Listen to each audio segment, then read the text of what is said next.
రాయలసీమ ఇంకా రాళ్లసీమగా మిగిలిపోయింది. నిన్న సాయంత్రం ఏపీ హైకోర్టు నుంచి బయలుదేరి వస్తే 4 గంటలకు, ఇక్కడ ఉదయం 4 గంటలు పట్టింది. దాదాపు 12 గంటల ప్రయాణం 4 గంటల్లో కంప్లీట్ అవ్వాల్సింది.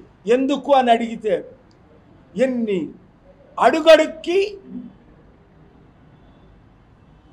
గుంతలే, రాళ్ళే, స్లోగా వెళ్ళండి, 35 కిలోమీటర్లో వెళ్ళండి, పూర్తిగా వయా హైదరాబాద్ వెళ్ళి వచ్చేస్తే బాగున్నేమో అనిపించింది. రాయలసీమ నుండి ఎంతమంది ముఖ్యమంత్రులు అయ్యారో పేర్లు నేను చెప్పవసరం లేదు.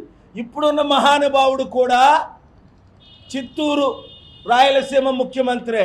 ఇంతకుమంది ఉన్న మహానుభావుడు జగన్మోహన్ రెడ్డి కూడా, వాళ్ళ తండ్రి రాజశేఖర రెడ్డి గారు కూడా ఇక్కడి నుంచి వచ్చిన ముఖ్యమంత్రులే.